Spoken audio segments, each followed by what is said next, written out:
You're looking for a power solution that actually works when you need it, not just a glossy spec sheet that sounds impressive in marketing.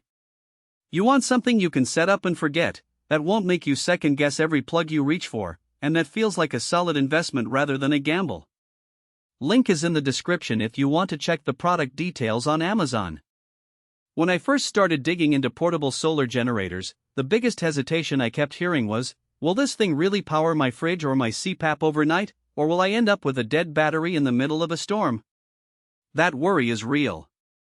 The market is flooded with low-capacity units that look big on paper because they boast a 2000-watt inverter, but then you discover you can only run a lamp for an hour before the lights go out. On the flip side, there are heavyweight behemoths that can power a whole house but cost as much as a new car and weigh more than a small refrigerator. Finding the sweet spot between usable capacity, real-world output options, and price is the tricky part.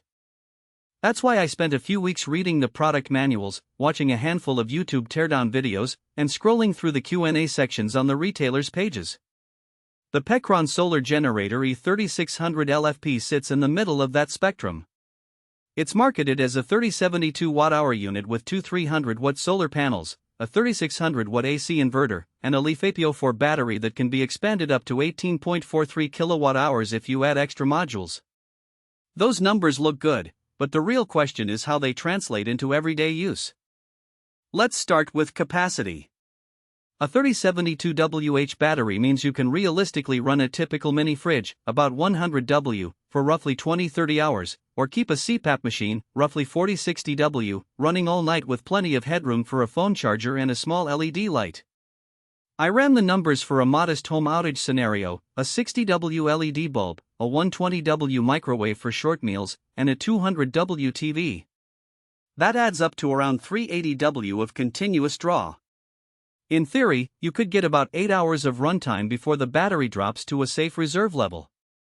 That's enough to bridge most short outages and keep essential electronics alive while a utility crew arrives. What really sets this unit apart is the 16 output options. You're not just getting a single AC outlet and a USB-C port.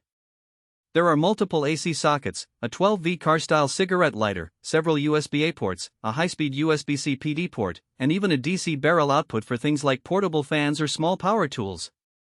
In a camping setup, I was able to plug a portable electric grill, about 800W, for a quick dinner, keep a small refrigerator running, and still charge 3 smartphones and a laptop simultaneously.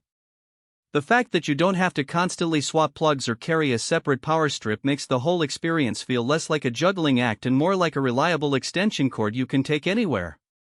Fast charging is another claim that caught my eye. PECRON says the unit can be topped up from 0 to 80% in roughly 3 hours when you use a standard AC wall outlet, and the two 300W solar panels can refill the battery in about 1,214 hours of full sun. In practice, I tested the solar side on a clear summer day. The panels are lightweight enough to strap onto a backpack, but they're not the highest efficiency cells you'll find. With optimal sun, they delivered close to their 300W rating, which meant the generator recharged at about 250W after accounting for conversion losses. That translates to roughly 12 hours to go from a half-empty state to a full charge, perfect for a weekend campsite where you can leave the panels out during daylight. If you rely solely on solar and have cloud cover, you'll notice the recharge time stretching out, so a backup wall charger is a good idea. Eco-friendliness is a buzzword that often feels hollow, but LiFePO4 chemistry is genuinely better for the environment than traditional lead-acid batteries.